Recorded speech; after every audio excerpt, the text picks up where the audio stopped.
Hello and welcome everyone to another installment of the comic multiverse where the worlds of nerd meet. As always, I'm your host Joel, and joining me is my comrade, my sidekick in comic book crime. It's Matt, everyone. How you doing? I'm doing very well. How are you?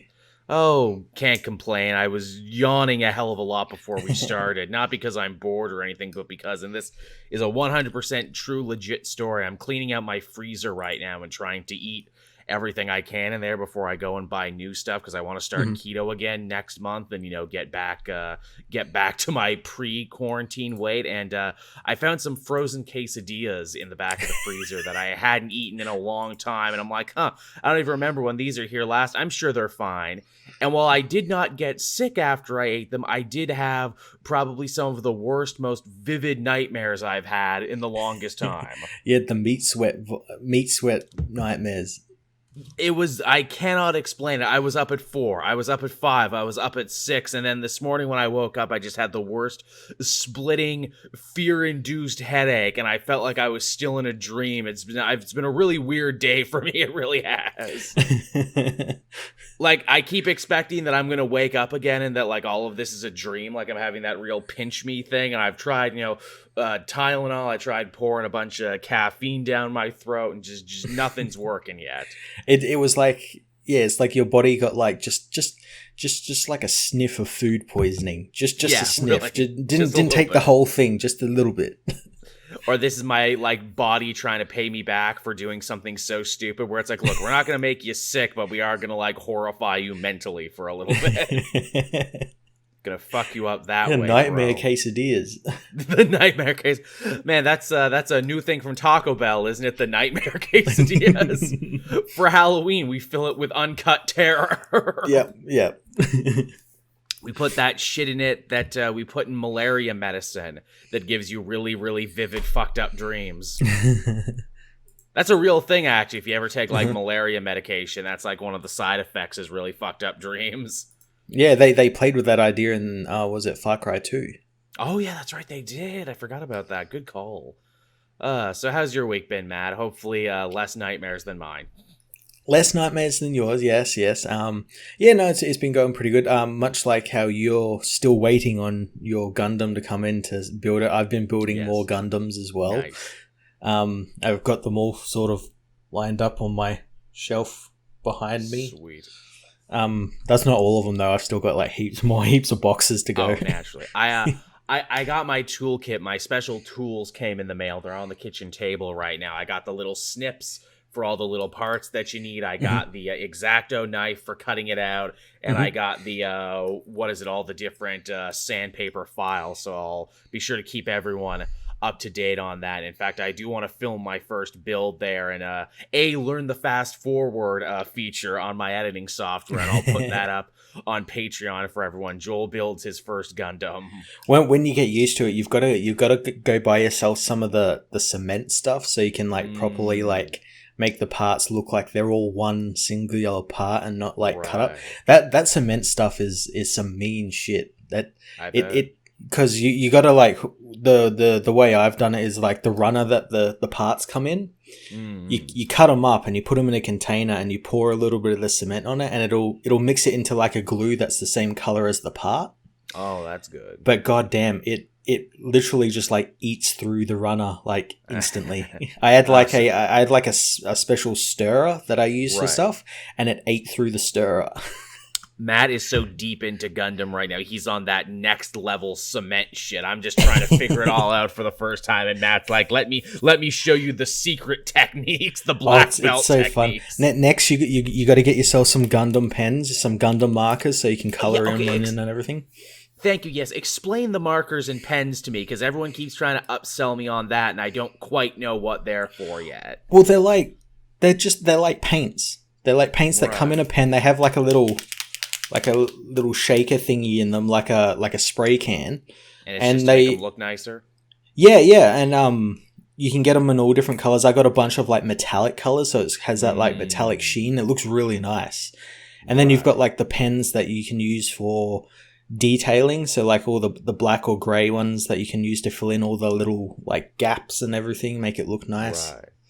I did actually go back and I did watch those 3 Gundam compilation movies that make up like all of Mobile Suit.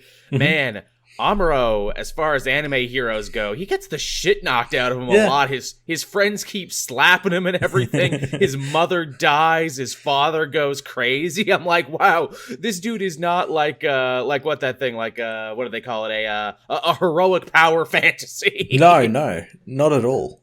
Like, there's some real, like, war is hell shit in there, and I'm like, this is the thing I feel some people miss about Gundam, probably, right? They're like, we're just here for the cool robot fights, not the, like, wow, being a Gundam pilot literally ruined this poor motherfucker's life.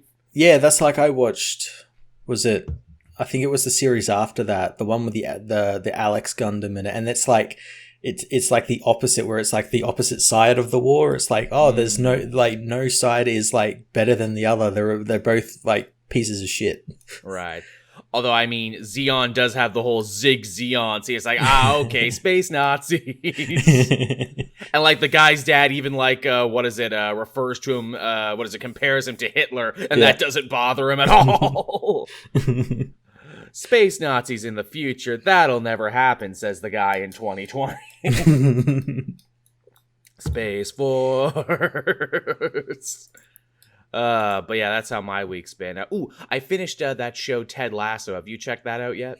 I have, yeah. It's pretty damn good. Man, talk about just a feel-good comedy show. That show was pleasant, and I so rarely use the word pleasant to describe stuff, but what a pleasant viewing experience. And holy shit, Jason Sudeikis, we always knew he was funny, but fuck me, he actually gets to act his ass off in that show. Yeah, he's a great actor, and it's even better because they announced it's getting a season 2, but it's also getting a season 3 because it's so damn popular. So big on Apple. I mean, what it did for me is, like, when all the comedians I follow on Twitter started talking about it, I'm like, I guess I'll check this out, even though I was a little reticent at first because I don't know, sports comedy. I don't know if I'll like this, but no, even if you don't like sports, you'll really enjoy this. In fact, the sports are a very small part of it. And even if you don't get British Premier League football, even better, because the joke is Ted Lasso doesn't get any of these things either. In fact, it will only help you. Holy shit, that actress who plays Keely in that show, she was like in Maleficent and a couple other things. She's really fucking funny. Yeah. She's got, like, amazing comedic timing, and just, that show's great, everyone. If you haven't watched Ted Lasso, go check that one out. It's really, really good if you need a feel-good show. Absolutely. So, should we get to the news for this week, Matt? Yeah, let's. All right, so we don't got a lot of news this week, but what we do got, I'm sure, will spark some very good conversation, both with us here in the show and in the comments section. The first and biggest piece of news, you probably saw this on Twitter already, but DC has finally promoted a brand new editor-in-chief, and that person is Marie Javins. I'm not quite sure how that's pronounced, but yes, she's going to be running the show now as the official editor-in-chief to a company that has not had an official editor-in-chief for a while. They were just kind of like, meh, we'll wait and see. Yeah, and given her record, I can't think of anyone better. She's not like, was it WB that was doing something with like esports people promoting? Yeah, she's not nothing like that. She's someone who's actually been in comics. She was the editor on Justice League, Superman Smashes the Klan, Death Metal, a bunch of Harley Quinn books, all sorts of stuff. So she's been working with the company for almost 10 years. And before that, she actually has a very impressive resume with Marvel, which is how she actually broke in to comics. She was Mark Grunwald's assistant, basically, back when he was editor. And I'm like, oh, that's pretty goddamn impressive. And then also, apparently one of the other side things she did is that she, like, traveled the world for a little bit and was an editor over for the 99 Initiative. Do you remember what the 99 Initiative was? Vaguely. This was Teshkul Comics. This was like a bunch of American comic creators coming together and trying to basically launch a brand new imprint for the Middle East. I think the company was like based in Kuwait and everything. So this lady has a lot of international experience and a lot of experience with emerging markets, which I think is exactly what Warner Brothers and their new AT&T masters probably want. Absolutely. And now with someone, I guess, kind of like shepherding DC, I guess they'll probably be a bit more focused going into 2021. Yeah. That's definitely the hope. This news, too, also comes on the heel of, well, I call it news, but it's not fucking news because they were doing it anyway. There was an article that made the rounds. I'm sure you saw it, Matt. I'm sure people tweeted it at your direction. It's like, oh, DC going to be moving away from, one solid continuity and, going to be doing more Elseworld story. And in the back of my mind, all I could think is like, it's already fucking happening. Yeah, it's been like that fucking ages. Yeah, have you not paid attention? Let's look at some of the books that are out there right now. Deceased in its own special continuity. The Murphyverse with White Knight and the Harley Quinn thing in its own universe. Three Jokers, basically its own universe. Death Metal, not really touching anything else, basically in the own Snyder universe. Yeah. I mean, nothing at DC has really connected for like the last 2 years, but yeah, sure, let's be Chicken Littles and talk about the sky falling now. Guys, you don't gotta worry about it. We're already here. They're just gonna do more of it. And in fact, another story we're going to talk about later probably ties into this a lot more. But yeah, hopefully this does mark a new and interesting direction for DC moving forward, because I think it's very clear to you and me, and we had talked about this a lot, that they needed some new blood, that they had seriously stagnated.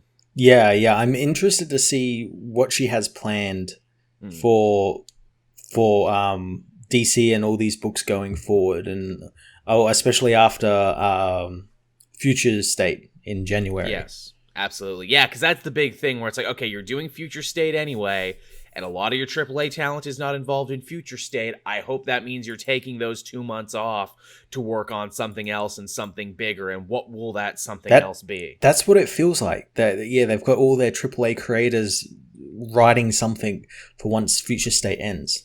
You would certainly hope that's the way they're going for. What would you like to see, Matt, moving forward? And people in the chat too, what would you like to see? I'd like to see a different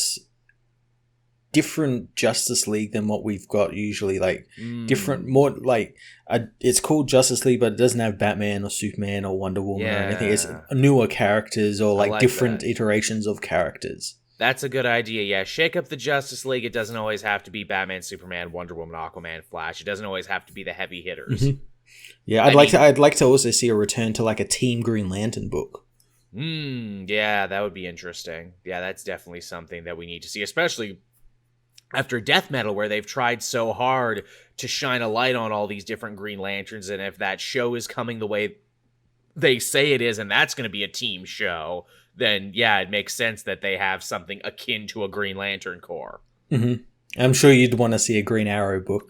I would very much like to see a Green Arrow book, although I'm kind of getting my wish, because one of those big, The Last 52 or whatever, one of those big anthology stories, not only am I getting a Black Canary Green Arrow story, but it's written by Gail Simone, so literally it's like someone read my dream journal. I'm also saying everyone go and buy 2 copies of that book and be sure to fill social media and say that this is definitely what you want. But yeah, I would like that a whole lot, something with Green Arrow. Man, I'd like to see, I'm sure it's going to happen, but I'd like to see more Tom Taylor on Suicide Squad. I'm sure he's going to be doing something, but just maybe not that. Yeah, seriously. Again, that book needed more. It needed more. It really did. Although apparently we're getting a Marvel Tom Taylor piece in Dark Ages, so I mean, it's not like we're not going to get our full of Tom Taylor moving forward. Mm-hmm. Dude's still one of the hottest commodities on the market right now. Absolutely. All right, I guess moving on from there to another DC news story, and again, this kind of dovetails of what we're talking about, is stuff we want to see in 2021. Apparently, it's been rumored that James Tynion will actually be getting a second Batman title as of 2021. Yeah. I think people really love his Batman stuff, and I guess sales have proved it. And yeah, I'm more than happy to have him do another Batman book. Same. This also comes after a similar rumor that Tynion has mentioned that he would actually love to work with Bluebird and what was the other character he created? Goddamn, I drawing a blank here. Oh god, my balls are out on stream. My balls are out on stream. I don't know what I'm talking about. Holy shit. Basically, the characters he worked with in Detective Comics when he wrote that basically said he'd like to work with them again. So I wonder if this next new Batman book he's going to be writing either will be a Bluebird solo series or potentially a continuation of what he did in Detective Comics, which would be fucking dope. Yeah, I think that'd be pretty cool. Now, was he the one who wrote that story about Stephanie and Cassandra becoming bat people again? No, he didn't write that. Oh, okay, because I could see him maybe continuing that along, because that really hasn't gotten a lot of play lately. No, but yet it is still very much canon. Usually, because you think, man, it was in an anthology story, throwaway. No, Batgirl mentions it again in the new Batman book, and she seems to be staying Oracle at the end of her series. So holy shit, we might actually get a Batgirls series. Which would be fine by me, because I know there's so many, and I would just kind of like, all the Batgirl fans to be happy to be like, okay, here's a book that stars all of them, and they kind of trade off every arc or something. Yeah. That would definitely be nice. Also, too, there's a lot of stuff hanging from Tynion's Detective Comics that never got wrapped up again, like Clayface. Yeah, we haven't seen Clayface in a long time. No, not in anything canon. Yeah, Clayface, Dr. October, there was a lot of stuff from that book. That never kind of got dealt with again. Shit, I would like to see a Batman and Robin book again, and now that it looks like Tim Drake is going to stay Robin, and obviously James Tynion fucking loves Tim Drake, and that's his favorite Robin. Imagine if he got to write the Batman and Robin book with Tim Drake again. That'd be really damn cool. I mean, there was kind of hints at it as well in... it wasn't this week's Batman issue. Was it last week's where we got that double-page spread of Batman and Robin? Yeah, that's right. And Batman, like, reminiscing about days gone. The old times. Yeah. So, I mean, it's closer to being a real thing than it ever has been. Yeah. So don't be shocked if that ends up becoming the new thing. And also, I know things you and I say here on this show, Matt, tend to happen. So if it does become a Batman and Robin book, y'all owe us a Coke. We're owed reparations for that book. Absolutely. But we'll just take a Coke. Because we wished it into the universe and it happened. Alright, what else do we got going on here? Oh, so here's something we don't normally talk about on the show, but I just thought this was interesting, and because it's coming out next week, I figured it would be a good place to have a conversation. Apparently, Kick-Ass versus Hit Girl is going to be a book now. Yeah, and this led me down the rabbit hole of like, oh, they did like so many like they really solo did. Series and like spin-offs and everything. They're like, holy crap. And Hit Girl has more than Kick-Ass now, because she actually had a long stint there where there was like celebrity writers coming in and doing a different arc with her in a different city. So like Jeff Lemire did Hit Girl Goes to Toronto, and like Kevin Smith wrote a run, and like apparently in the last Kick-Ass series someone else became Kick-Ass. It wasn't Dave Luzinski anymore. It's a woman now, I think. Wow, which is really interesting. I'm like, oh, so this is setting up the big fight between them. Ah, okay. Kind of clever. Yeah, apparently there is so much more Kick-Ass story that kept going after the movie stopped. And hilariously, I went back and rewatched the first two movies because they're both on Netflix. Yeah, well, I think like all those Hit Girl books kind of spun out of like the second movie, like her popularity. Yeah. Because I think that was around the time when they started, when they're like, oh, there's a new Hit Girl series, first time since the original and all that sort of stuff. It's a very cool concept, and I think it's one of those things, too, that, like, it got better when Millar was, like, less involved. Yeah, when new creators could come in and give new voices to these characters.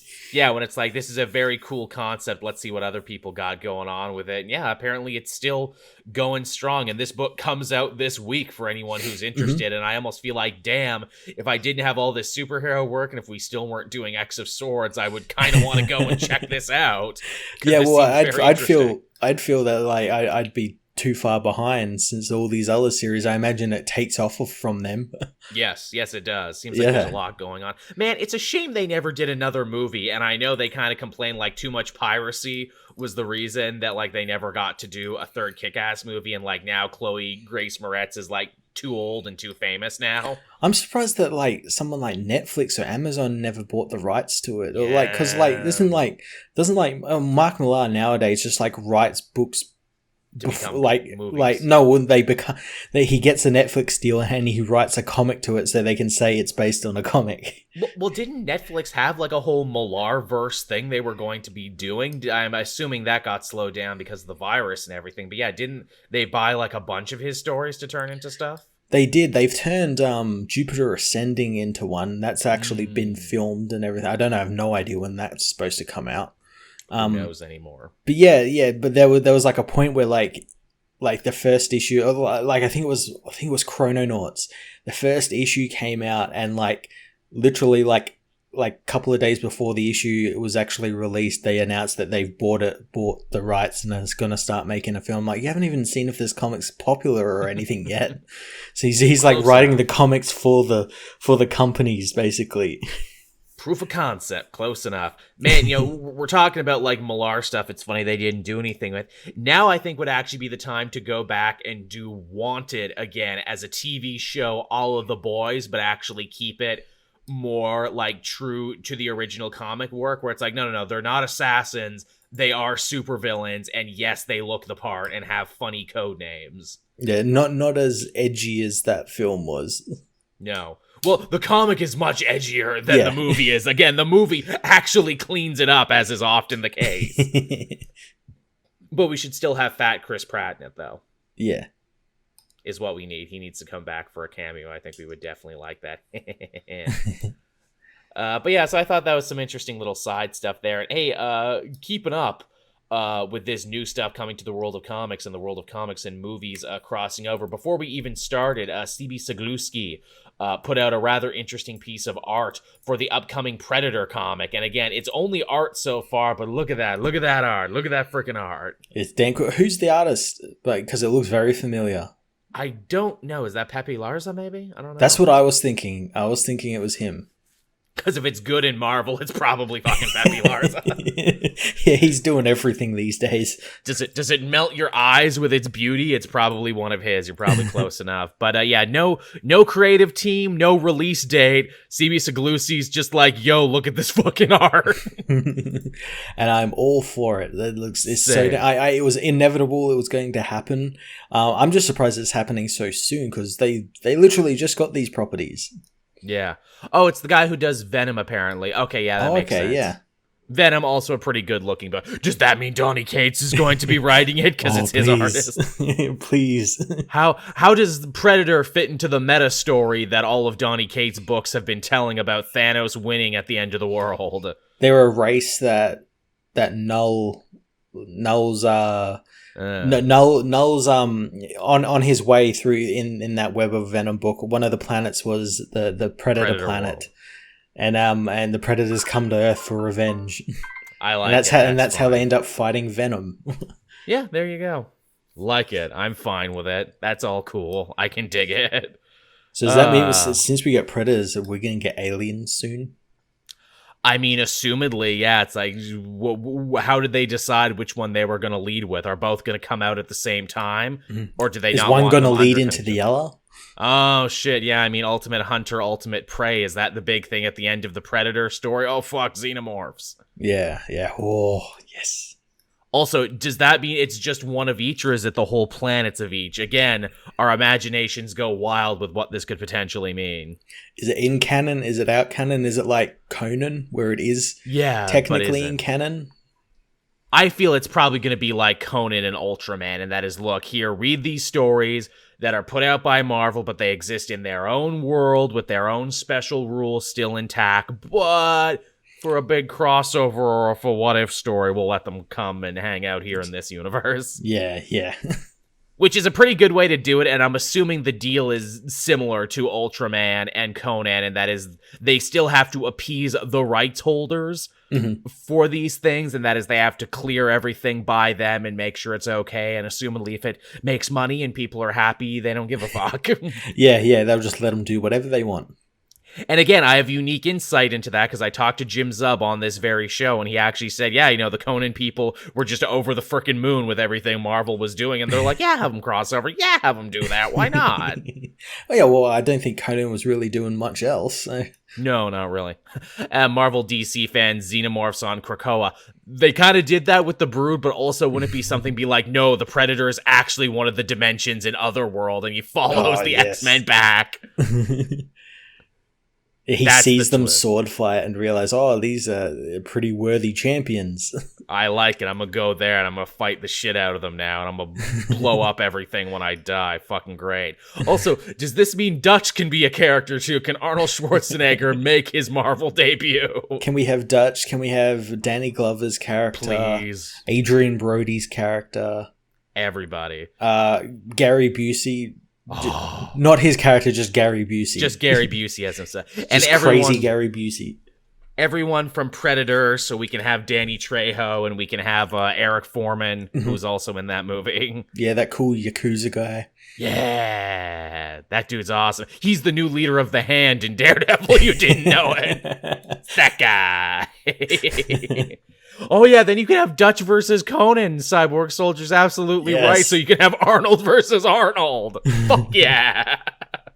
Everything about this is great. Everything's going to be okay in 2021, everybody. It's all working out at the end. But yeah, there's your taste of Predator, everyone. I'm sure we're going to be talking more about that in the future. Absolutely. Now, to kind of dovetail our stories and bring it all together, another big unexpected piece of news this week is that apparently DC Future State and the Generations event are no longer connected, even though they totally were connected originally, which, again, people fought us on that, where it's like, no, Future State is totally different. No, it's not. It's 5G. It absolutely is the same thing. Yeah. Now they're not anymore. Now they've changed just enough. Yeah, well, it'll be interesting to see what they actually have changed, because all of these stories have been written already. Mm-hmm. So they would have to go back and obviously rewrite some stuff, and it depends on... Because Dan Jurgens, who was interviewed about this, was really vague on it. Yes. Because he says they touch on it, but it doesn't go in, so do they still reference it or something? Again, my theory, and until proven wrong, this will be my headcanon, this will be my fanon moving forward. Generations was supposed to be, a combination of, a bunch of stuff from the past, and then, Future State, or, whatever you want to call that. That was going to be a bunch of stories they'd tell in the future, and then they'd have all the stories that were kind of happening now. So you'd have 3 timelines all happening at once, and that was going to be DC's idea to let you pick and choose. And, Generations would probably have set up what would have happened in the future, so on and so forth. But now that's just not going to happen, so this is probably going to be a one and done type of thing. Yeah, both books still spin out of death metal though. Somehow, some way. Yeah, so I think we're just going to get, like, at the end of death metal, our universe reset, since that's the whole plot with them resetting the universe. We're going to get universe reset, and we're going to get hints at Generations and then the future.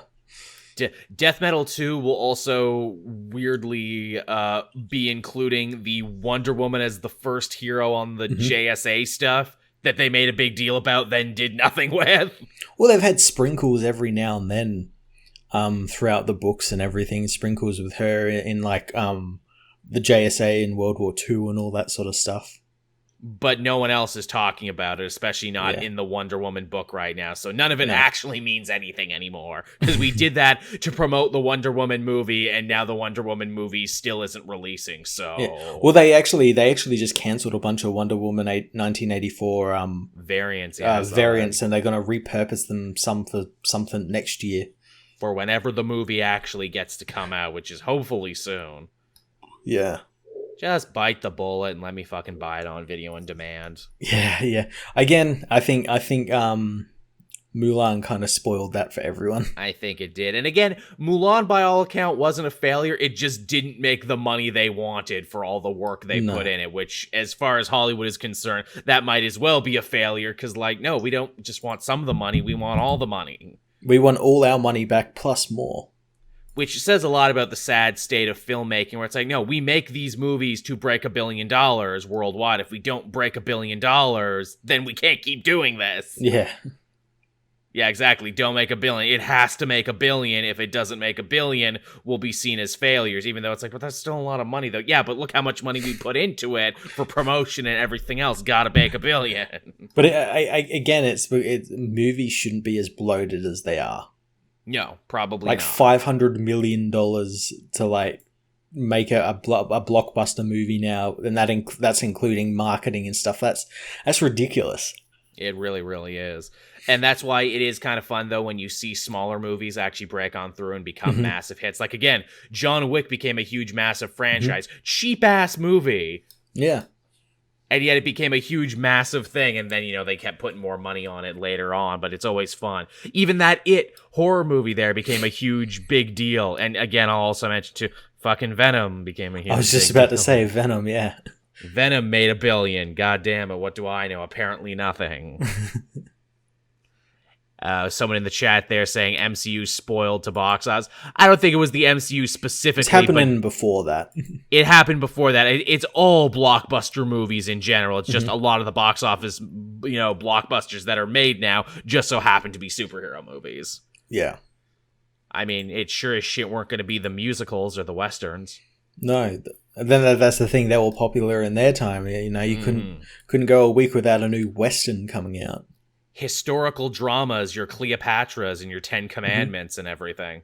Yep. War movies. Yeah, war movies. Which they still try every so often to have a big blockbuster war movie. Never quite happens. What was the last one? Dunkirk? 1917. Oh, yeah, that's right. Which I guess got a lot of award consideration. I guess they're more like award darlings now than anything. Yeah. And I mean, that one even had a gimmick, too, where it's like, it's one solid shot. Yeah, even though it's technically not. Again, little tricks here and there. All right, so that was basically all the news we had for this week. Not a hell of a lot going on as we still continue to trudge through this virus era. Matt and I were even saying before we started, where it's like, yeah, I guess there's going to be no big cons that aren't online anymore, so it's not like they can announce any of this shit anywhere now, can they? No, they just like the Predator stuff. It just kind of dropped on social media. Yeah, here you go, everyone. Sorry we can't make a bigger deal about this, but it's what's up. Oh, MK Dragged in the chat saying he checked out that Nexium documentary. Yeah, I am halfway through episode 4 right now. We're glad you checked it out. Yeah, episode 4 is the last episode. I watched that on Sunday, and it's a thing. Oh boy, yeah, shit hits the fan. There's federales. There's all sorts of stuff going on. Yeah, sting operations and holy fuck. Yeah, you didn't think that story could get crazier, but it got a little crazier. All right, do we want to hop into what we read this week? Yeah, let's. Sure. Where would you like to start, Matt? I feel like I actually did get a fair amount of books covered this week for once. So did I. Well, we had what do we have? We had Batman issue 102, the beginning of the Ghostmaker story. Yes, the big debut of the mystery villain who, by God, does he look like a fucking anime character who came to Gotham, doesn't he? He looked very cool. He does. He's a cool design. Also, not so complicated that I don't think people can't cosplay him in the future, and I'm sure they will. Yeah, oh yeah, absolutely. Yeah, so we see Ghostmaker. He's come to Gotham, and unlike Batman, who's more low-tech than ever now after losing all his money, Ghostmaker talks about basically his suit's a living computer, and he has a crime algorithm. Yep, and he's planning on using that to solve every crime in Gotham. Clearly, this man never saw the movie Minority Report. Or maybe he did, and that's why he got the idea from. This is a great idea. Tom Cruise didn't go far enough.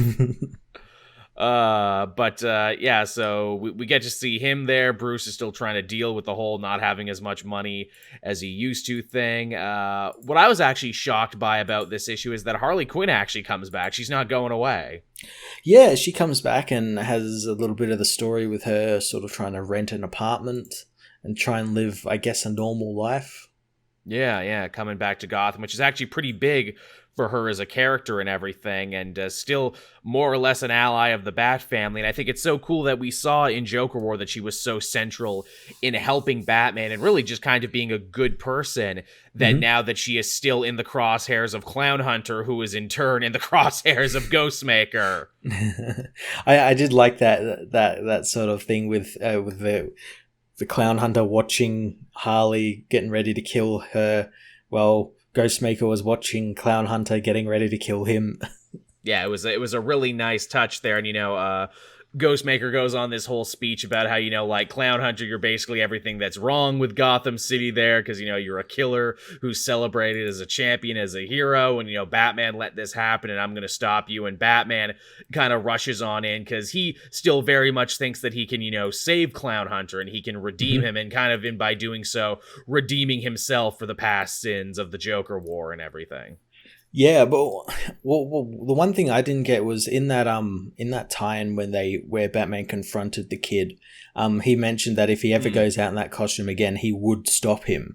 And yes, it's very obvious that Clown Hunter has been active since then. So, like, why hasn't Batman done anything to stop him? Batman gives a lot of second chances, you see. Batman, he's just full of second chances, don't you know? He's a child. He thinks he can turn him into a Robin. Basically, yeah. It's like, oh god, you got such good Robin potential on you, kid. I don't care that you killed people. It's fine. We all make mistakes. Again, just creepy Batman later. Put on the suit. Put on the fairy boots. Do it. I do love that the kid has just, like, no fucking time for him, though. Like, no. No, yeah, I really enjoy that. Bao isn't interested in Batman at all, and for good reason as well. It's not just that he just doesn't like the villain, the hero. There's an actual reason why, and it's tied into his origin. I like the character, and I'm intrigued to see what is going to happen to him now that I guess Ghostmaker is going to try and kill him. Yeah, which is the exact opposite of what I thought. Last week, where I'm like, ooh, maybe Ghostmaker will try and, like, recruit him to be his Robin. No, actually. I mean, that could still happen, but I don't think, because, I mean, they could play it as that, like, oh, Bruce is trying to, like, convince this child. Well, I'm going to actually convince him to join me, and that'll, like, hurt Bruce more. But yeah, pretty solid issue. I was about it. Yeah. Yeah, solid stuff. What else, Matt? What else did we have? We had Deceased Dead Planet issue 5. Yeah, we did. Again, just when I think I know where this story is going, just when I think I know what each issue is going to hold, Tom Taylor really throws a curveball and makes it about something completely different, because the last issue was all cosmic and all about Mr. Miracle, and this issue is all about Constantine and the Unkillables getting up to some dirty dirt. Yeah, and as Constantine says, he needs to do this plan while all the heavy hitters are off world, because they will definitely try and stop him. Yeah, because my plan is fucking crazy. And his plan involves him gathering a bunch of different artifacts, mainly staffs, god-killing staffs, to stop Trigon, who's coming to Earth in 3 days. To reap all the souls before they can even cure the zombie plague. They still might get killed by that. I love they worked in Nanda Parbat. Nanda Parbat is one of my favorite places from DC lore, and I love the little tagline, "No one dies in Nanda Parbat," though hilariously plenty of people die just outside the walls of Nanda Parbat. Which is really good. We even see Ramakrishna too, and Constantine's like, "Ooh, that's a nice little lance of Longinus you have here. Would be a shame if someone stabbed you in the stomach with it." Yeah, and then he quote unquote kills Deadman by sucking him into the Ragman cloak. Nice callback, and also nice little bit of character for Constantine too, where it's like, well, why do you have Ragman's cloak? Oh, well, it eats souls, and I figured that, if that things got too bad, he implies that he'd put his own soul into it. In fact, he still might. Yeah, that seems to be where it might be going. Yeah. And, fucking over all these incredibly powerful cosmic beings, including a zombified Captain Marvel Jr. Yeah, seeing Freddy there was pretty good, and Freddy ends up killing Red Hood. Which, again, Constantine said, "I promise no one will die on this mission who's not already dead." Well, and again, he killed himself by trying to have a happy marriage with Rose Wilson. He did it to himself in a Tom Taylor book. He should know better. Can't ever be happy. No, I do love that Damien is super on board with Rose Wilson joining the extended Bat fam. It's like, yeah, you have mountains of father issues too. Welcome to the family. Yeah, I did like that. Yeah, he was very. It's definitely different to what Bruce would have been like. No, it's like, I don't like it. I don't agree. I love that Damien is this better, more emotionally mature Batman. He's still a dick, but he like realizes he's a dick and tries to work through it. Yeah. I don't know if we talked about it, but his line from the last issue had me in freaking stitches when he's talking to like Cassandra and Superboy. And he's like, okay, be sure both of you come back, because if only one of you comes back, I know I'm going to resent the one who lived. So, yeah, I'm going to kill the other one. Yeah. I'm going to resent them because I'm like that. But I know I'm like that, and I can admit that I'm like that. Good shit. And eventually even the freaking Spectre shows up, because I'm like, yeah, where is the Spectre in all of this? Good point. Yeah, he's been keeping his distance. He's been social distancing. From this zombie plague. I don't want to get sick. I might be God's wrath. I'm not going to get turned into a zombie. Yeah, and it only takes John getting the one thing in the world that can kill him for him to be like, alarm bells are ringing. Yeah, I love that even the Spectre is afraid of Constantine now. It's like, hey, looks like you got a bunch of God-killing weapons now. What do you want to do with that? He's like, oh, yeah, you're all about vengeance, but you know what? So am I.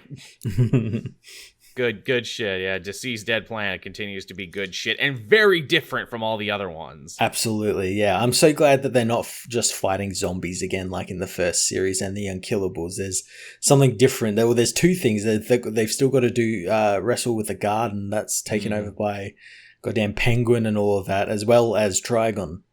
Yeah, there's a lot of different stuff at play here. Also, too, it's like, man, with all these different directions and everything they're going, man, do you think Deceased could continue even after this to like a fourth part where they got to like rebuild the world? Well, they last issue, they hinted at some fucking crisis or something that's coming. That's right. Deceased Crisis. I'd be happy with that. Yeah, Crisis on Infinite Earth's Deceased version. Oh, man. Tom Taylor is just the king of this shit, and if he kept Injustice running for as long as he did, still going, in fact, I'm sure he can keep Deceased running as its own little side imprint. And that's also why I'm not worried when they're like, oh, DC's moving away from like straight up continuity and everything's going to be more self-contained. Well, if they're a Tom King or Tom Taylor good. Yeah. I don't think Tom King could, but yeah, Tom Taylor could.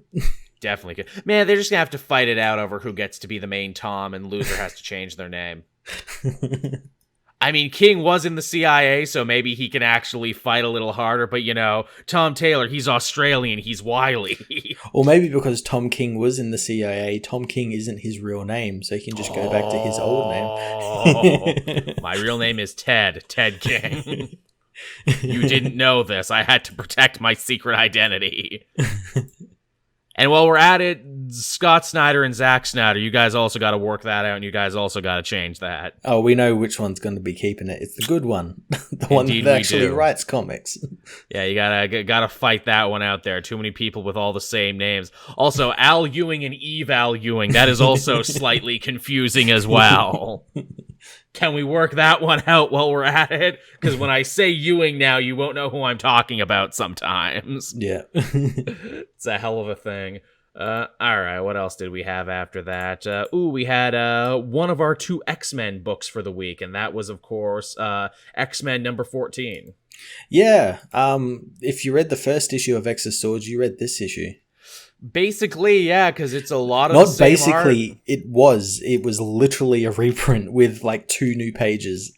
Technically, the third time we've heard this story now, because Summoner told the story of how Eriko broke off from Krakoa and the big Oraco supercontinent. Then Apocalypse told his version of events to the X-Men, basically telling the same story again. And now here we have Genesis's version of events, which, again, only has, like, maybe 1 or 2 new pieces of information. Yeah, nothing that really warrants, like, a full issue. This could have could have just been like tagged on to like 2 issue to like the Marauders issue, or yeah, like split up between 2 issues or something. Yeah, like, again, I understand if they were trying to do like some sort of Rashomon piece where it's like, no, you see, every time you hear this story, you get such a radically different angle of it, and it changes the way you think. No, you basically told us the same story 3 times now. See, that's the thing. That's what I thought was going to happen, because in the first part that Summoner talks about, he talked about how like there were people, and I think even in this one they talked about how there were like rumors and there were truths and lies, and I thought, oh, we're going to get like the lied version, which is the version everyone in Araco knows. Then we're going to get Apocalypse's like version, self-aggrandizing version. Yes, yeah, and then we're going to get the true version, which is Genesis's version. Yeah, and even but that still, didn't really happen. No, where it's like, Apocalypse tells his version of the story, and that is, I stayed behind because I was a big dick strong champion. Then later you find out, no, actually they benched you because you were the weakest and you had a job to do, which you have been consistently failing at because of the X-Men. Good job in Sabanur. And then the Genesis story, the only thing we know for sure about this is like, a bunch of the mutants actually got crossbred with the demons, a la the Uruk-hai from Lord of the Rings.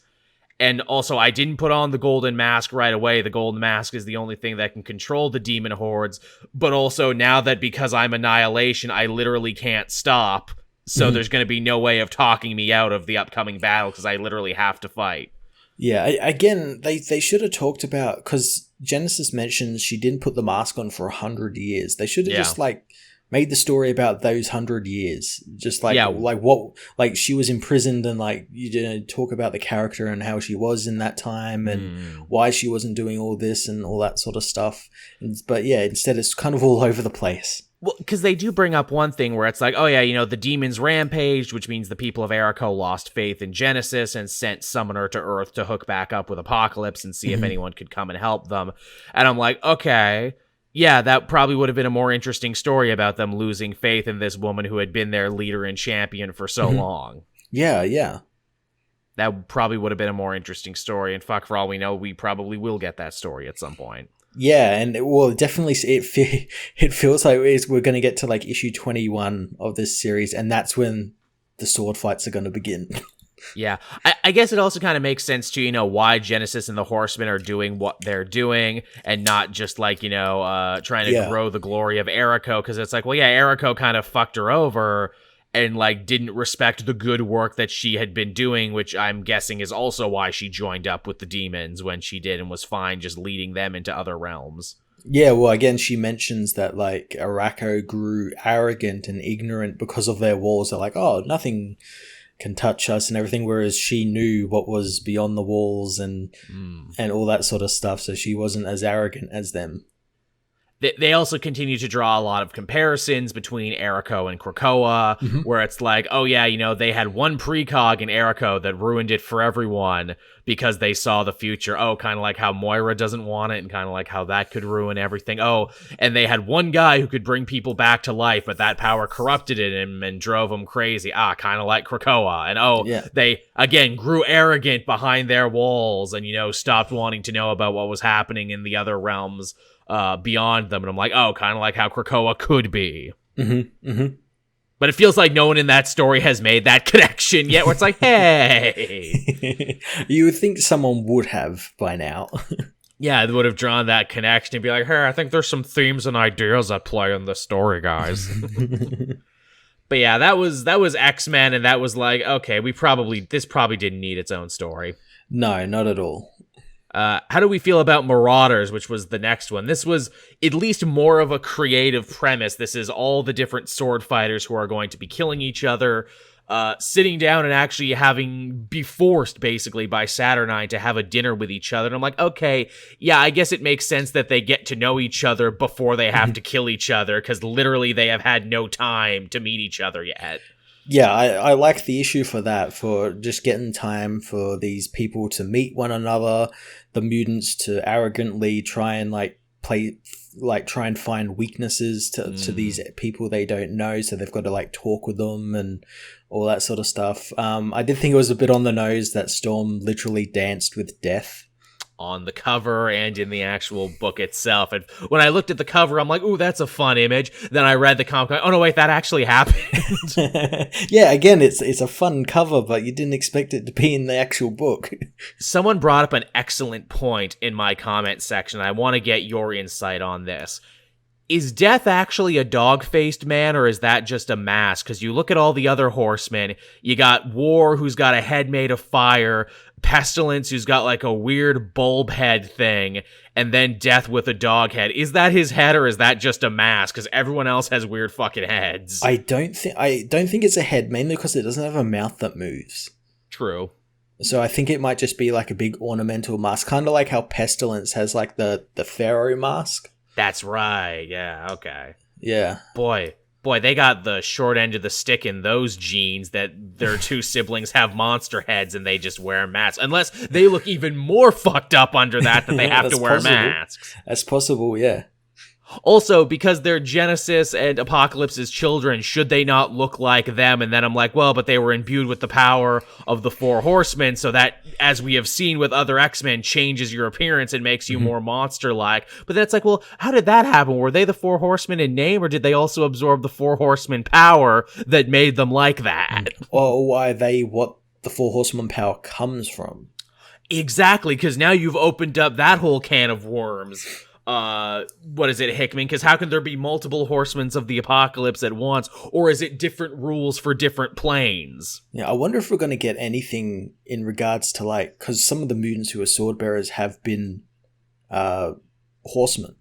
That's right. So, yeah, like, are we gonna like get anything like, because that's what I thought we were gonna get in this issue with them all meeting. It was like, oh, well, they're gonna like talk with like Wolverine and stuff like that and be like, hey, you've been a horseman, I'm a horseman, that's cool. Let's be friends. Yeah, I was first though. You know, it'll also be interesting too, because obviously I'm glad you brought up Wolverine. He kind of acts like a dick all party long. He's drinking, and it's like, well, how's he getting drunk? Is not the whole thing his healing factor? This otherworldly booze must be amazing. And then we see that War has actually been dosing his food all night. Yeah, see, that's what really confused me, because we only saw that being done like once, at least that I noticed. And I thought like, oh, she did it at the end, but like he never ate that food, so then that doesn't make any, like, is that going to play into the next issue or something? But yeah, I mean, apparently she's probably been doing that all night. That was my assumption. I'm like, okay, he's been acting like a dick because they know he's a hothead and that if they dose his food, he'll have a freak out, which he does. And if they attack the host, surely that means they are disbarred from the tournament. Yeah, well, yeah, he essentially ends up kind of killing Saturnine, or at least it looks like he ends up killing her. Yeah.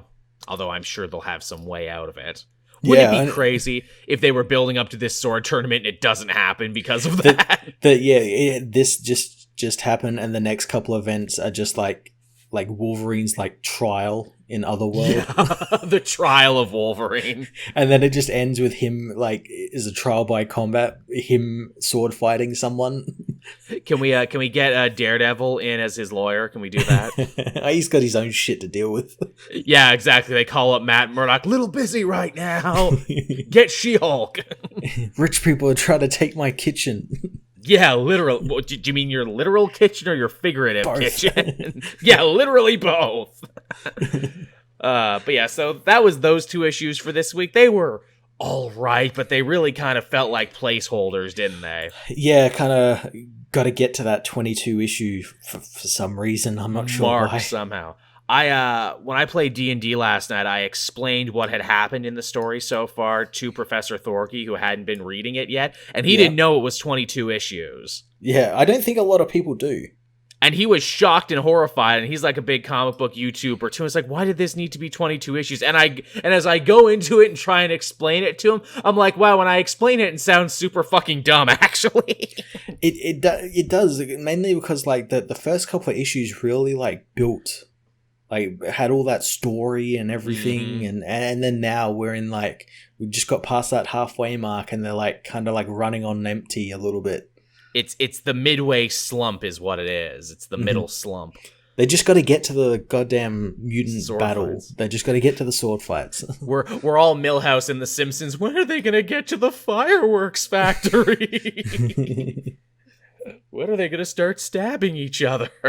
Yeah, and again, I've been making comparisons to like Dragon Ball Z and like the Cell games. This is absolutely like the 40 filler episodes between like, oh my God, Goku versus Perfect Cell.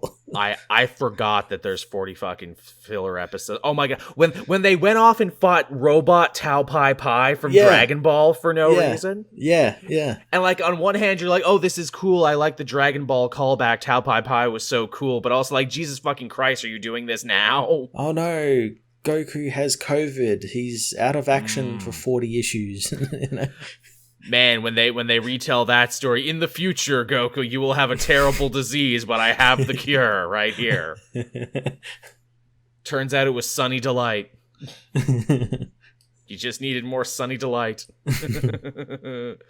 Well, Brandon Williams, if you watched the show last week, you would know that they will be ending Miss Marvel at 18, but probably only because the show is coming out and they want a new #1 to coincide, and a new creative team, probably. Absolutely.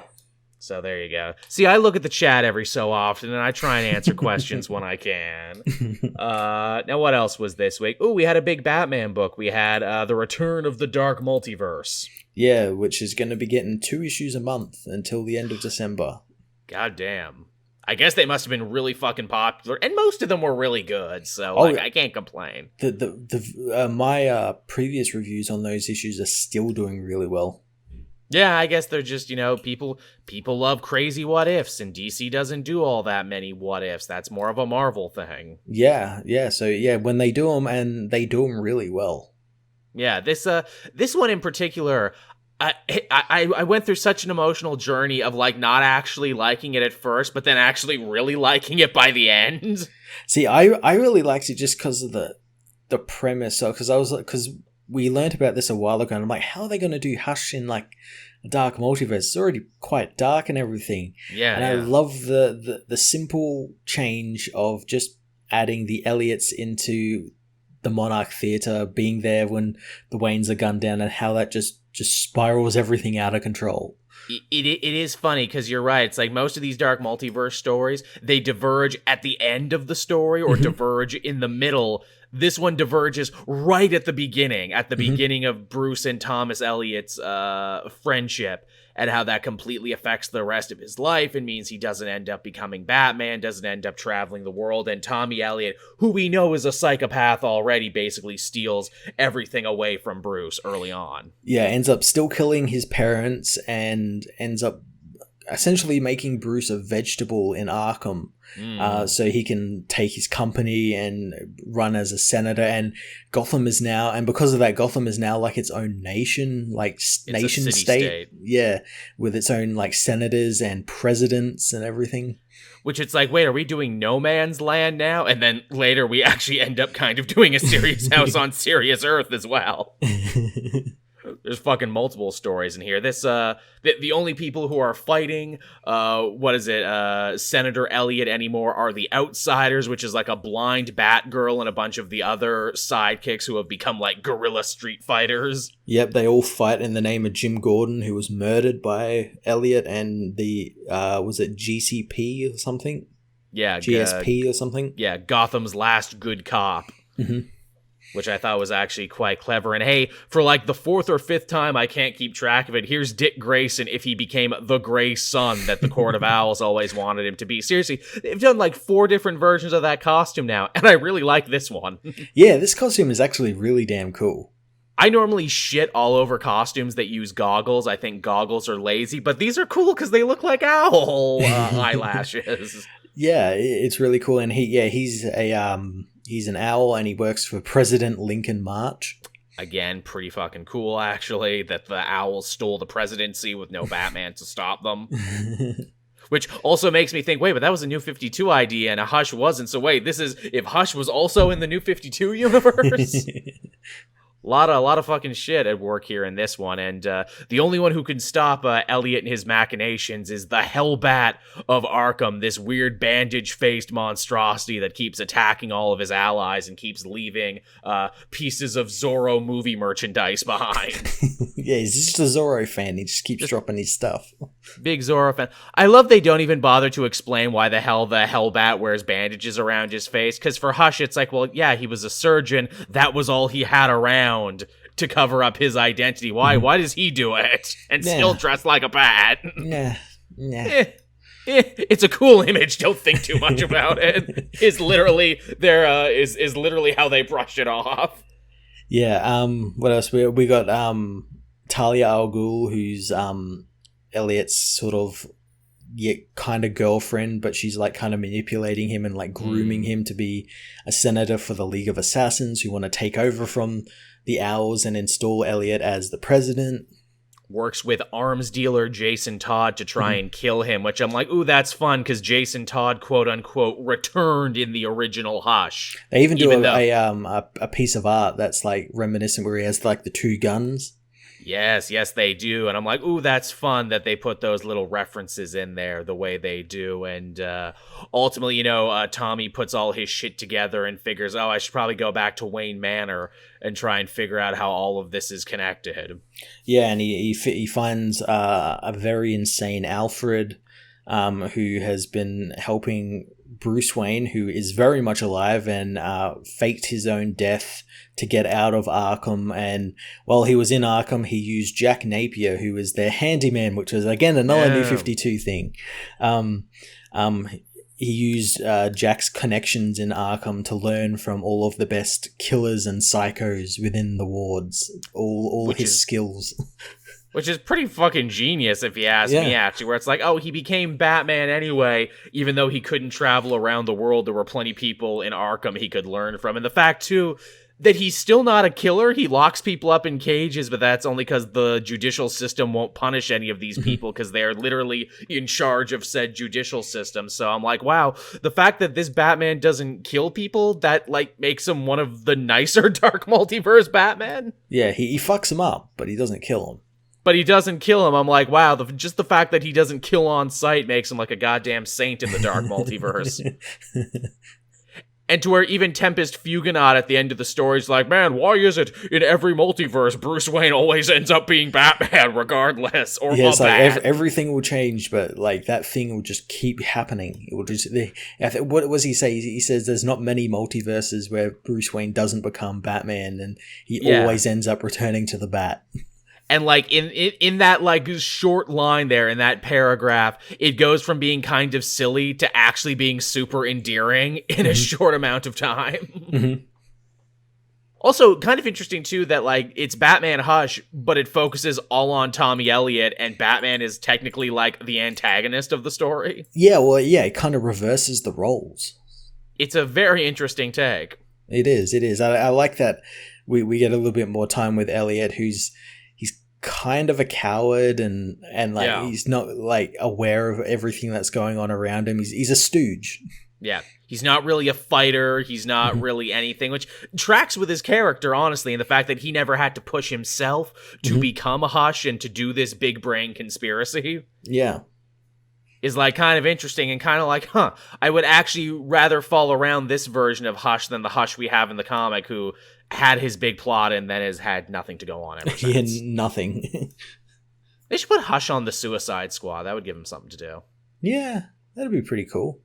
Be like, there you go. Yeah, you do a story next Suicide Squad. Suddenly, Deadshot is alive, but it's not Deadshot. It's Tommy Elliott using Deadshot's face.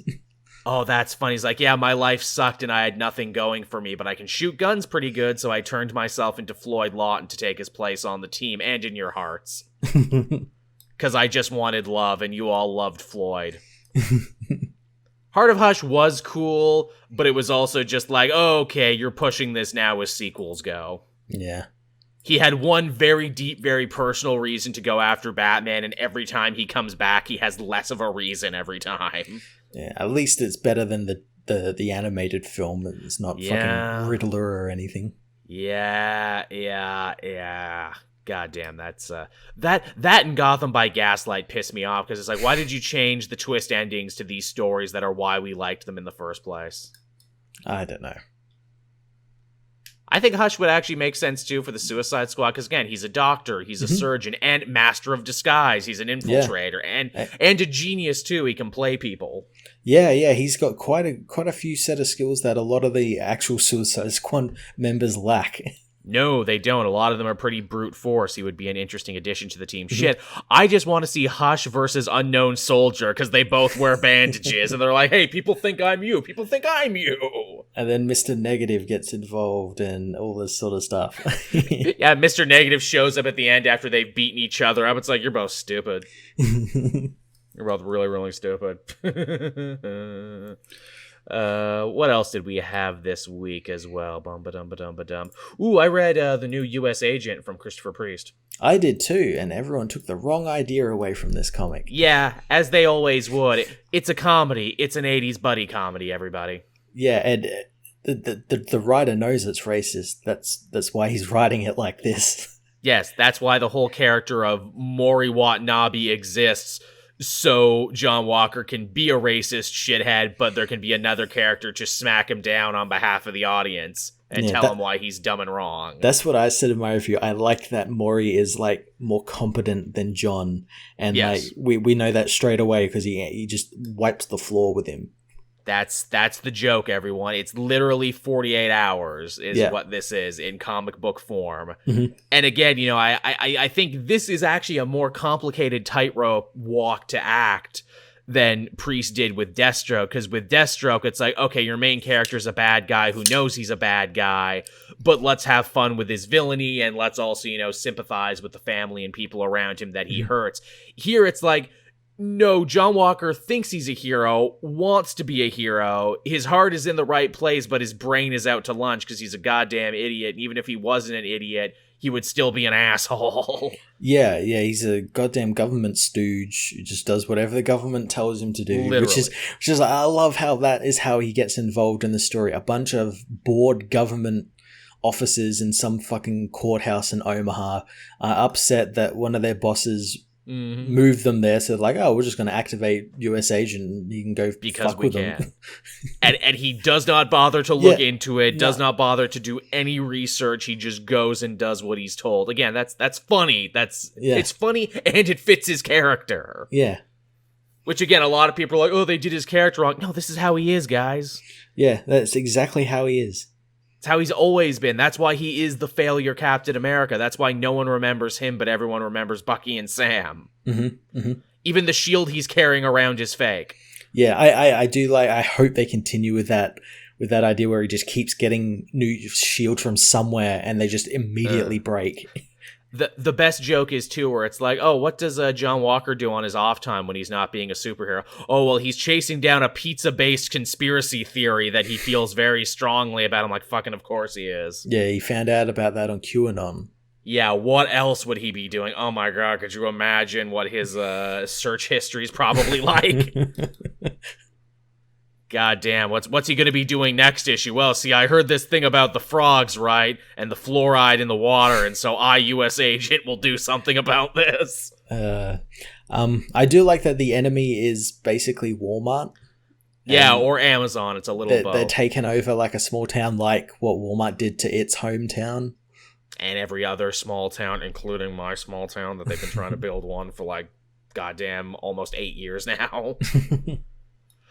But yeah, it totally is, and they're like, you know, we basically see a Vice film crew go to a small mining town, and they're like, oh, we lost our livelihood, we lost everything, but then not Walmart came here, and we thought we were saved, but they used their own workmen, and they didn't even buy groceries, and we're doomed all over again. And then Captain America came, and I like how they referred to him as Captain America, and they're like, we didn't know at the time he wasn't Captain America. We thought he was because he looked like Captain America. Oh, Crusader Khan has the best one. He'll go punch a windmill. Yes, it's just John Walker going around, no cancer for me, windmill. oh god damn it, you really need a friend. You really need someone to vet your sources. Ripping down cell phone towers and everything. It's spreading the coronavirus and. But no, you see, John Walker does like to wear masks. That's the thing. Hey man, Walmart might be an evil company, but I love a place where I can get tube socks, chips, and batteries all at one place. And the latest video game release. And they don't vet it, so if you talk to the little old lady in the back and be like, yes, can I have the new release that doesn't drop for a couple days, she'll just go and get it because she doesn't give a fuck. Yeah. That's Walmart for you, everyone. That's what they're good for. Also, I hope they hurry up and build this goddamn Walmart, because it's literally within walking distance of where I live, and once they do, I can flip this property for big-ass fucking money and move somewhere else away from the Walmart. That's the dream right there, before they kill fucking Main Street here and all the people who lose their jobs at the mom and pop shops have to go and work at the Walmart because it's the only place that's hiring. I mean, shit, frickin', what is it? King of the Hill made this joke years ago. Yeah. But yeah, U.S. Agent, really funny political commentary. If you like Christopher Priest, you will like this.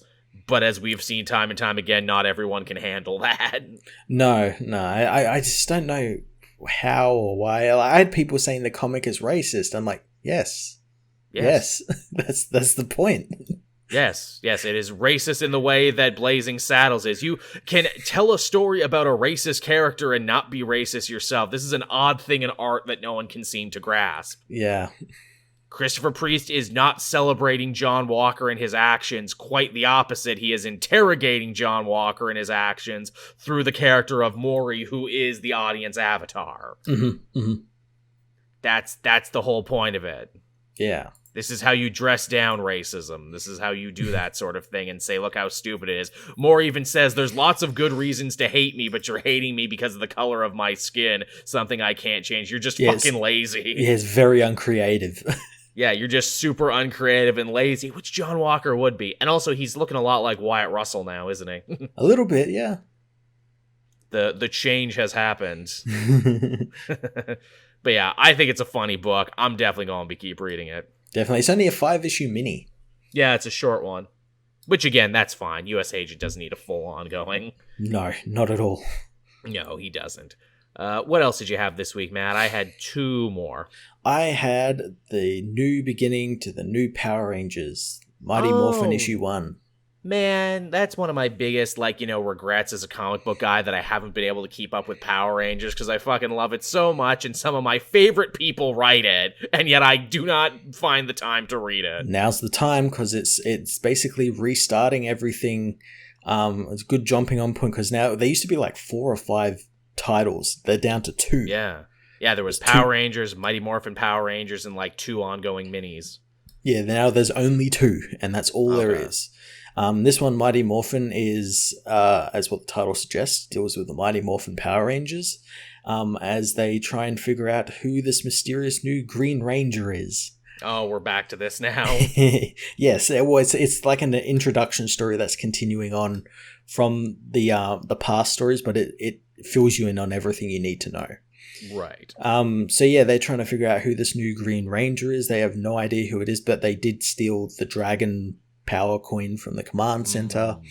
Lord Zed, meanwhile, is in a coma thanks to the Chaos Crystal, which exploded in his face and put him in a coma and almost killed him. So Chaos, all right. Golda and Babu are in charge, and they're like, "Oh, if we get him out of the coma, he's gonna kill us because we failed in our mission to get him the Green Ranger. But if we leave him in the coma and then we can just leave him in the coma and it'll be fine. It'll be fine. You just leave him in the coma." Classic Goldar and Babu. Yeah, the Rangers end up fighting a monster called Pandemonium, who's a giant panda with all of these pikes sticking out of his back that he pulls out, throws at them and everything. Oh, that takes me back to classic Power Ranger monster design. Pumpkin Rapper, Pandemonium, they all had the Nasty Knight. They all had, funny names. Yeah, the Green Ranger shows up and ends up wiping the floor with the villain and using abilities that even Tommy himself had no idea the Green Ranger could do. And yeah, they have no idea who this Green Ranger is. They know it's not Drakon because they have Drakon in his cell in the command center, and they think it is because Drakon was Green Ranger at one point. Right. And because of the timing, it proves that it's not Drakon. So they're like back to square one. They're like, oh, who could it be? Not Jason. Rocky thinks it's Ernie. He was a suspect back in the show. There is a great subplot with Bulk and Skull. Skull has a girlfriend now called Candace. And again, these books, I'm kind of familiar with the books, and they've been doing like really great stuff with these characters, and they're not slapstick wacky characters anymore. They're actual characters with depth. They're how they became later on in the series. Yeah, and Bulk and Skull are kind of fighting because Bulk doesn't like, he's kind of jealous that Skull has a girlfriend now and spending Classic time with her angle. and everything. And it turns out that Candace is actually an Eltar. And holy shit. And it's implied, thanks to the beginning of the issue, that she was on a team with Zordon like years ago. Which is a story they never touch on, and I'm shocked they never did. Because, what happened to Eltar? Did any of the people from that planet survive? Zordon was on a Proto Power Rangers team. Why did we never get the story of the Proto Power Rangers? Well, again, the book opens with that story, with Zordon leading his version of the Rangers against like some intergalactic slavers. Ooh, hot damn. And that's where that issue ends. And I don't think it picks up in this week's Power Rangers issue 1. I think that's because they've broken it into 2 stories. They've got that story, and then the Power Rangers book is covering the Omega Rangers, which is Jason, Trini, and Zach, I think. Right. The 3 Rangers they originally kicked off because they wanted more money. Yeah.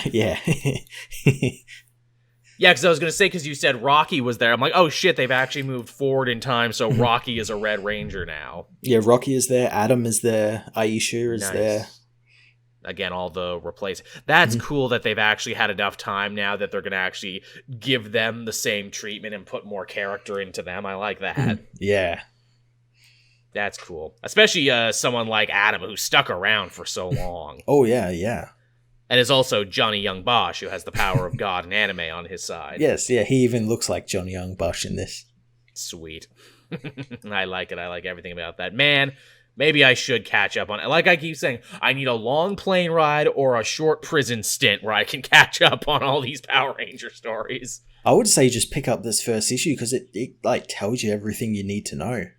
Maybe I should. I want to read that other Drakon story they have because what is it? Anthony frickin' Birch is writing that. Yeah. That was what took place just before this, which I think sort of kind of led into it.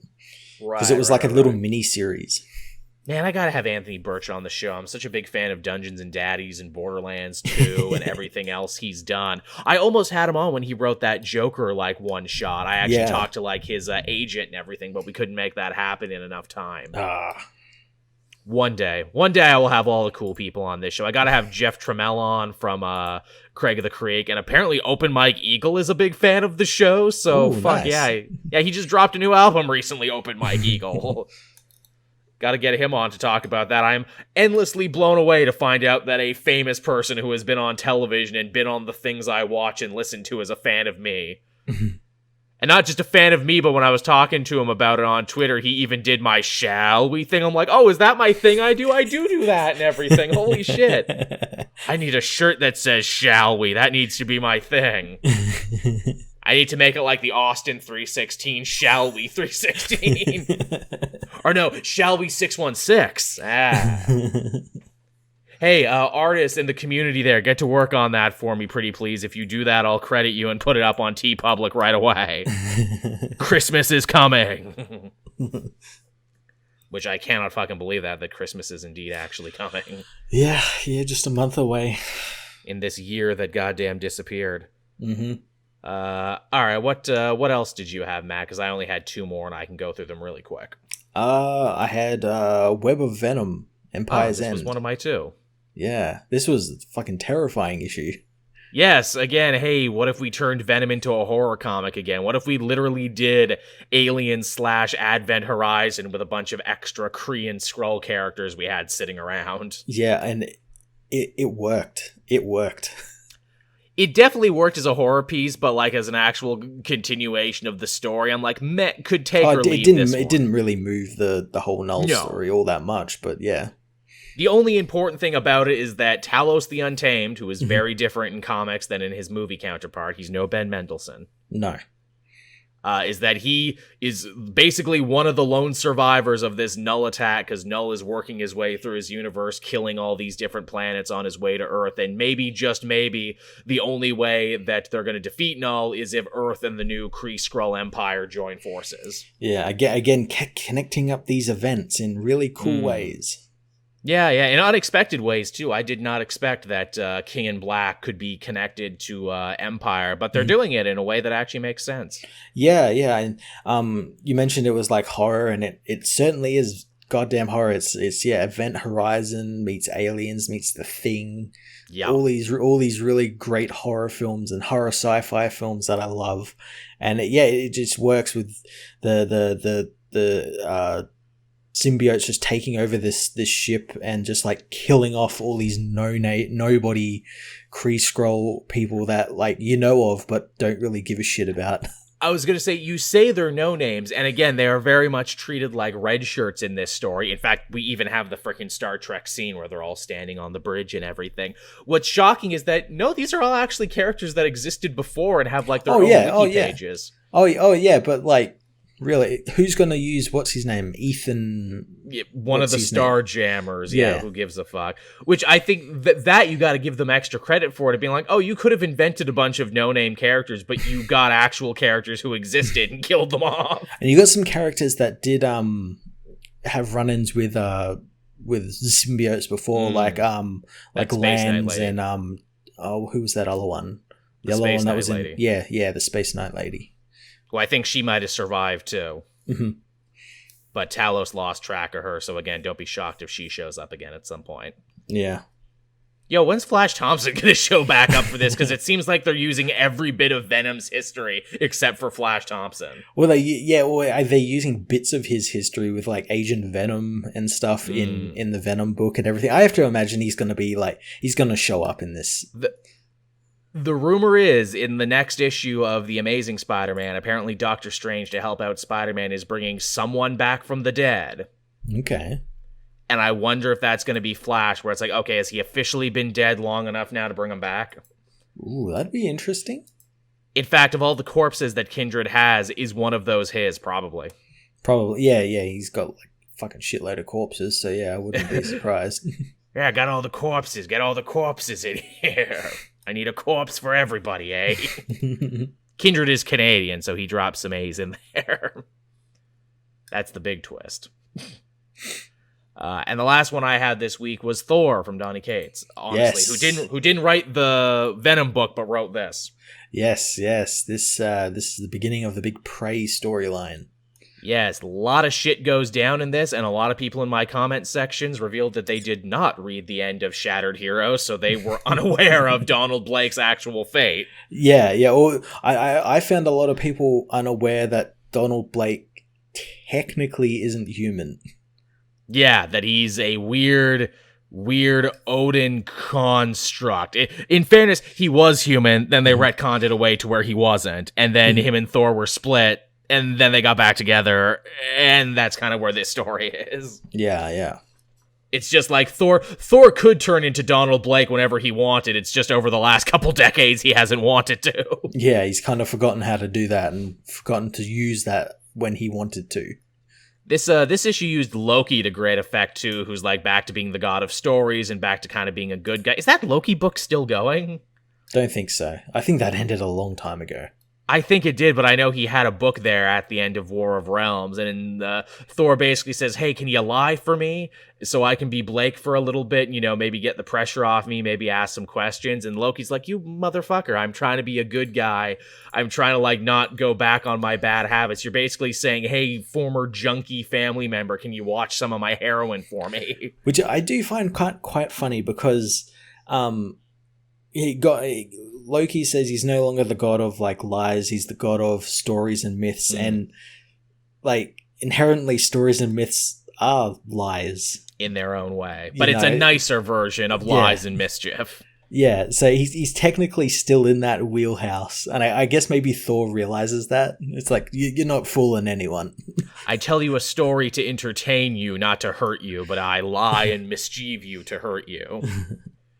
But we see what basically became of Donald Blake, who at the end of Shattered Heroes, they kind of put him away. They put him on ice in kind of like this dream world where he could live happily forever. The only problem is that at some point, he gained self-awareness that he couldn't leave this Pleasantville. He broke through the Matrix.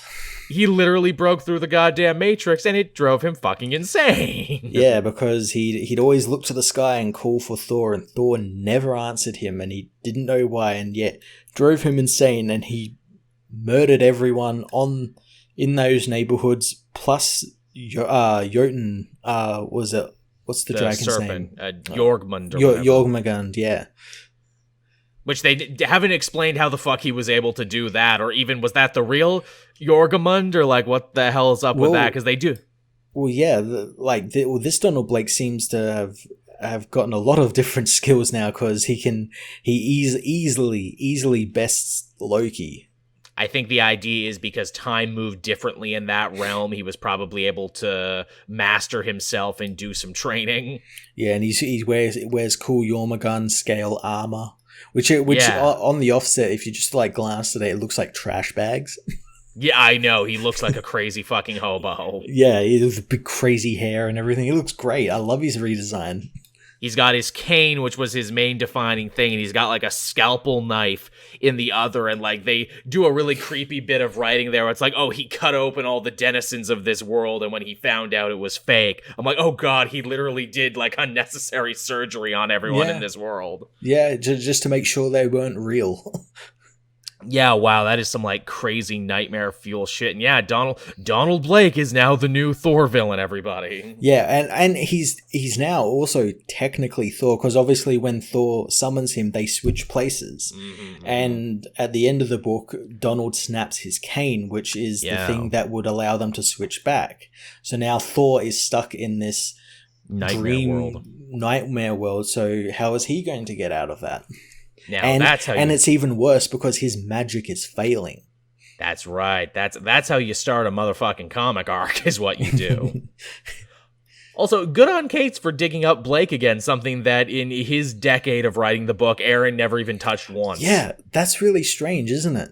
Like and Aaron touched like literally everything except for Donald Blake. He didn't do Donald Blake, and he didn't do Thunderstrike. Yeah. Which, again, are the two things where it's like, well, this hasn't mattered in forever, and this is embarrassing. Which, shit, man, if the next arc is Thunderstrike base, I will just scream. That's how he gets out? They call in Thunderstrike to take down Donald? Oh my god, yeah, you were the replacement Thor once before, and you can be replacement Thor again. Yeah, or Donald goes for him in anticipation that Thunderstrike would come up. Because Thor's not there. Oh, that's fun. I think he's dead, Thunderstrike, because like his kid was on that Asgardians of the Galaxy team using his hammer. Mm-hmm. So yeah, I think he died, which again is hilarious because it's like, Thor, you've been to the afterlife like dozens of times and you never looked up Thunderstrike once and he never looked you up? No. No, we just don't give a shit about each other. Man, it's a shame that Valkyrie book isn't still going, because literally Thunderstrike should have shown up in that book and being like, Jane, I know what it's like. I was Thor once too, and no one gave me a fair shake. And Jane being like, yeah, but I'm much better than you, though. Like, undeniably, like, I held down the book for way longer than you did. And, like, they're gonna make a movie about me. They're not making a movie about you, Thunderstrike. Masterson. Yeah. But yeah, so Thor from Cates continues to be fucking awesome. It does. It's damn good. Man, our cup just runneth over on like good friggin' Thor shit. Again, we had 10 great years of Aaron, and now we got this. I know, it's like the Thor Renaissance. It really is. And like someone said, like, has Thor ever been really like a AAA Marvel character? I'm like, well, he kind of had a moment when Straczynski wrote him, but that didn't last for too long. And then obviously, you know, you had the big run before that everyone absolutely loved, you know, during like the golden age of Marvel. But no, not until like right now has he become a AAA character again. Yeah, and you also have to attribute some of that to the films and everything as well, making him more popular. And but yeah, fresh life. But yeah, he's just had like, now he's gone from creator to creator who's just like redefined the character in really cool and interesting ways. And they've all done their own thing, which blows me away. Yeah. Like, some's a little bit more cosmic, some's a little bit more, you know, sword and sorcery. But yeah, like, everyone kind of does their own thing. Mm-hmm. And I guess it just goes to show what a pliable character Thor and the Asgardian set is, that they can just kind of do that. Yeah. Yeah, it's a fuck of a thing. It's good shit. So yeah, definitely check that one out. Like this story is so good where it's like, you know, when I start thinking of my end of the year list, that one will probably be on it, I imagine. Oh, absolutely. I'm intrigued just to see what Cates is building to with this whole Thanos thing. Again, you know, I gotta make that video at some point, you know, the secret meta story of Donny Cates' books, because literally they've all been leading up to this in one way or another. Does his new crossover book lead into this? Because it is literally called Crossover. I've been meaning to read that. I haven't read it yet, but I heard it's really great. Good things. Walt Simonson, sorry, I don't know why brain farted his name for a second, but obviously you gotta give credit to Walt Simonson when it comes to Thor. Absolutely.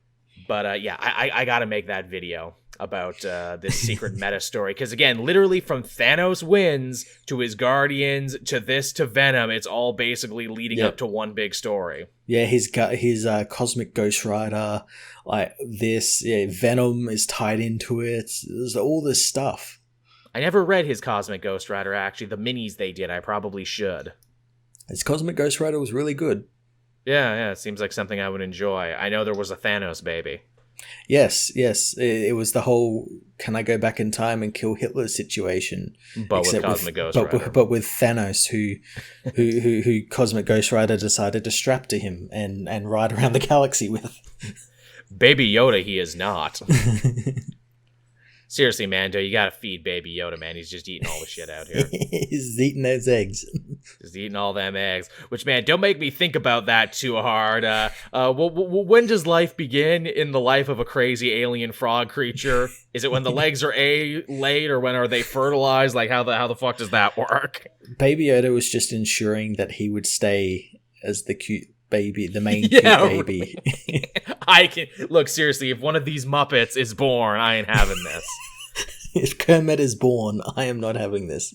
No. Which, man, again, can we just talk about that for a second? Mandalorian is such a cool show with this, like, neo-space western thing it's got going on, and the music, and it's, like, so fucking badass. And then also it's like, here's our cool helmeted hero talking to a big ant and a lady frog creature, and, like, none of it seems weird. It's fine. Yeah, and it's little green baby goblin, and I'm just like, yeah, this is the show. This is what it's about, and it's still super fucking cool and super hard edge, even though there's goddamn Muppets around. Yeah, and then they go and fight spiders, and Dave Filoni rides in on an X-Wing and saves them all. Dave Filoni and Appa from Kim's Convenience. The dad from Kim's Convenience, which, goddamn, that has got to be one of the coolest fucking cameos ever. I got to be in Star Wars. Also, 2 random X-Wing guys who did their fucking job and saved the day. Holy shit. It's pretty cool, eh?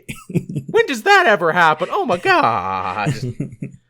Just 2 random X-Wing guys who did the job. What's next? Are we going to have 2, like, stormtroopers who can actually hit stuff and are excellent shots? I mean, apparently anything goes this season. We're going to humanize the Tusken Raiders and see a new side of them. X-Wing guys are going to do their job. Yeah, we're going to have, like, an amazing Imperial sniper who can hit anything. Yeah. Well, technically, Bill Burr was that. He was an... That's true. But as he said, he wasn't a stormtrooper. He was a marksman. Right, there you go. Difference. He can actually hit stuff. So there you go. And on that note, everyone, now that you got your little Mando talk there, I think we can bring the show to a close. Yeah. Thank you so much for watching and listening. Again, I swear it's on the nights that I don't think we have enough content to fill an episode. We end up still filling a whole episode anyway. Yeah, we almost go for like an hour and 40 minutes. Yeah, boy, did we ever. So thank you so much for watching and listening. We always appreciate it. Matt's going to try and get this one up to patrons as soon as he can for both audio and video. But if it's a little late this week, we apologize because we're doing this on a Monday instead of a Sunday like we normally do. So we're under the gun to try and get it all up. But again, if you are a patron, you can actually go back and watch the Capes and Quests I did from last night. I was sure to upload that one there for everyone's convenience. Anything happening this week, Matt? Anything interesting you want people to tell? Not really. I'm getting my PlayStation 5 in 2 days, so... Nice. You'll have to tell me all about it. I'm waiting to upgrade until I get a good 4K TV for Christmas, because there's really no point in buying a new console if my TV isn't even, like, 4K yet. That's true. So, yeah, I'm looking forward to that. I put, like, Miles Morales and Demon's Souls on pre-order as well, so nice. I'm looking forward to getting... God damn, that Miles game looks so fucking good. It looks beautiful. It really does. And, no Godfall for you, Matt? No reviews yet, which is very concerning. That's super weird that they had so much like production stuff ready to go. Like, here's how the armor works. Here's how play styles work. But no reviews though, and no anything else. I'm like, that's worrisome. Also, Gearbox. That's another thing. It's like so many game companies now. It's like, I like your things, but I do not like you. That's all right, as long as Randy Pitchford doesn't put any porn on the game from his special USBs. Yeah, I know, right? Let's not have that where it's like, oh God, Randy, what did you do this time? Please don't make me watch another press conference with Randy Pitchford trying to do magic for people who could not give less of a fuck. That's the most awkward goddamn press conference ever, everyone. If you don't remember, that was the thing. Best press conference ever. That's the thing. Randy Pitchford can either never do any press conferences again or only do press conferences now moving forward. Hey, pick a card, any card. Okay, now we're going to watch this crab fight this cat. Wait, what? No, that's a trick. That's an illusion. That didn't happen. Good night, everybody. At this point, when we're talking about Randy Pitchford, I think it's time to end the episode. I think it is. Thanks for watching, everyone. We'll be back again next week. Bye-bye.